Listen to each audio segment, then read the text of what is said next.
Good morning student. Class 6 subject Hindi. आज हम अपना रिवीजन कार्य करने जा रहे हैं। दोहरान कार्य स्टार्ट करेंगे। सबसे पहले हम चैप्टर फर्स्ट का कविता का जो है दोहरान कार्य शुरू करेंगे। आपकी फर्स्ट कविता है नवजीवन का विहान। नवजीवन का विहान, विहान का अर्थ होता है सवेरा, नए जीवन का सवेरा। जो सवेरा जो है हमारे जीवन में बहुत सारी जो है क्या लेके आता है, नई नई इच्छाएं और नए नए सपनों को लेके आता है। ठीक है, तो ये नए जीवन का विहान कविता किसकी है? सुमित्रा नंदन पंत जी की है। पंत जी का जन्म 1900 में हुआ था उत्तर प्रदेश के उत्तराखंड नामक स्थान पर। और जन्म के कुछ समय बाद क्या हुआ, उनकी माता जी की मृत्यु हो गई। तो उनके दादा दादी ने ही उनका पालन पोषण किया और उसी प्रकार वे अपने गांव में पले बड़े। और उनका असली नाम क्या था पंत जी का? गुसाई दत्त। लेकिन उनको अपना ये नाम क्या था पसंद नहीं था, तो उन्होंने अपना नाम क्या रखा उसे बदलकर सुमित्रानंदन पंत। 1858 में उन्हें भारतीय ज्ञानपीठ पुरस्कार, साहित्य अकेडमी पुरस्कार और बहुत से ऐसे पुरस्कार अकेडमी के क्षेत्र में यानी साहित्य के क्षेत्र में उन्होंने अर्जित किए। वे हिंदी के एक सुकुमार कवि थे। ठीक है, तो इसी प्रकार उनकी बहुत सारी रचनाएं हैं, उनको इसको लेके उन्हें बहुत सारे पुरस्कार भी मिले हैं। उसी रचना के अंतर्गत उनकी एक रचना है नवजीवन का विहान, एक कविता है। पाठ परिचय देखिएगा। कवि सुमित्रानंदन पंत ने इस कविता के माध्यम से मानव की आंतरिक शक्ति को जगाकर विश्व कल्याण व बंधुत्व की भावना को विकसित करने की है, जिससे मानव के जीवन में नवीनता व प्रसन्नता का संचार हो सके।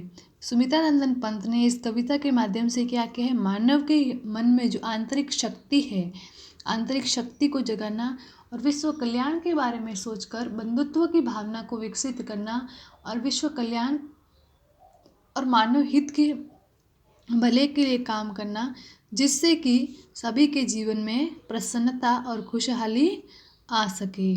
अब देखिएगा कविता की पहली पंक्तियाँ। जगजीवन में जो चीर महान, सौंदर्यपूर्ण और सत्य प्राण, मैं ही उसका प्रेमी बनूँ नाथ, जिससे मानव हितो समान।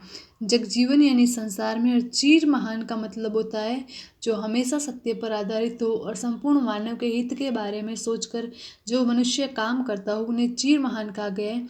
और सत्य प्राण जो सत्य से परिपूरित हो।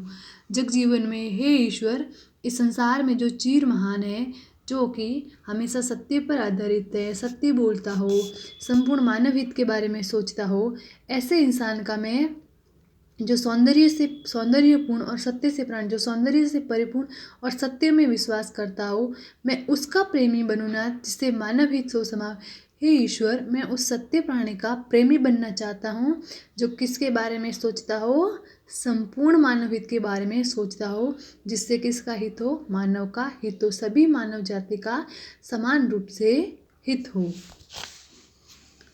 जिससे जीवन में मिले शक्ति, छूटे भय संचय अंधभक्ति, मैं वह प्रकाश बन सकूँ नाथ, मिल जावे जिसमें अखिल व्यक्ति। जिससे कि उस इंसान से मिलकर, उस व्यक्ति से मिलकर, उस सत्यार्थ आत्मा से मिलकर मुझे जीवन में क्या मिले, शक्ति मिले, मेरे अंदर जो है विश्व कल्याण की भावना जागृत हो, जिससे जीवन में मिले शक्ति, मेरे छूटे भय संचय अंधभक्ति, कि मेरे मन में जो भय संचय और अंधभक्ति है, नकारात्मक भावना है, वे सारी दूर हो जाए, मैं वह प्रकाश बन सकूँ नाथ, मिल जावे जिसमें अखिल व्यक्ति। हे ईश्वर, मैं वह प्रकाश बनना चाहता हूँ जिसमें सभी व्यक्ति आकर मिल जाए। दिशि दिशि में प्रेम प्रवाह प्रसार, हर भेदभाव का अंधकार, मैं खोल सकूँ चिर मुद्दे नाथ, मानव के उर में स्वर्ग द्वार। दिशि दिशि में प्रेम प्रवाह प्रसार, कि दिशा दिशा में प्रेम प्रभा का प्रसार प्रचार हो, हर भेदभाव का अंधकार, हर भेदभाव जात पात का अंधकार जो है वो दूर हो जाए, मैं खोल सकूँ चिर मुद्दे नाथ, के हे ईश्वर। चिर मुद्दों का अर्थ होता है बहुत दिनों से बंद या नकारात्मक भावना जो इंसान के मन के अंदर घर कर जाती है, उसे कहा गया है कि मैं खोल सकूँ चिर मुद्दे नाथ। बहुत दिनों से लोगों के मन में जो नकारात्मक भावना है या किसी भी ईश्वर के प्रति या लोगों के प्रति जो घर कर गए है नकारात्मक भावना, उसे मैं खोल सकूं। मानव के उर में स्वर्ग द्वार है, उनको दूर करके मैं मानव के हृदय में किसके द्वार खोल सकता हूँ? स्वर्ग के द्वार खोल सकता हूँ। दिशा दिशा में प्रेम का प्रसार करके हर भेदभाव के अंधकार को मिटाकर और मानव के हृदय में स्वर्ग के द्वार क्या है वो ला सकता है। उसके बाद पाकर प्रभु तुमसे अमरदान करके मानव का परित्राण ला सकूं विश्व में एक बार फिर से नवजीवन का अभियान। कि हे प्रभु, मैं आपसे अमरदान अमरता का वरदान प्राप्त करके मानवता का परित्राण यानी मानव मात्र की रक्षा कर सकता हूँ, उसकी सुरक्षा करना चाहता हूँ कि मैं ला सकूँ विश्व में एक बार फिर से नवजीवन का अभियान। हे ईश्वर, मैं फिर से इस संसार में, फिर से इस दुनिया में जो है विश्व में नवजीवन एक नया सवेरा लेके आ सकूं, इसके लिए आप मुझे अमरदान दीजिए, मेरा मार्गदर्शन कीजिए, ताकि मैं जो है मानव की रक्षा कर सकूं और उसके हित के बारे में सोच सकूं। ये सब कब संभव हो सकता है? जब आपको एक ऐसा इंसान मिले जो सत्य के मार्ग पर चलता हो, जो चिर महान हो, जैसे कि हमारे आदर्श रहे हैं, हमारे कौन रहे हैं? पूर्वज, हमारे पूर्वज और भारतीय स्वतंत्रता सेनानी, बहुत सारे योद्धा वगैरह, इसमें से जैसे कि महात्मा गांधी, महाराणा प्रताप वगैरह, भगत सिंह वगैरह, जो क्या है हमारे आदर्श रहे हैं। उन्होंने अंततः लड़ाई करके क्या किया था? भारत को स्वतंत्रता प्राप्त करवाई। तो इसी प्रकार से एक नया नवजीवन का अभियान हुआ।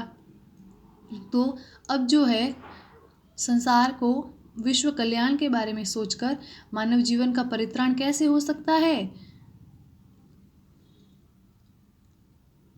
मानव का परित्राण विश्व कल्याण के बारे में सोचकर, सत्य के मार्ग पर चलकर और मानव मात्र का कल्याण सोचना और संपूर्ण मानव जाति के हित के बारे में सोचकर ही मानव का परित्राण हो सकता है। Okay, thank you.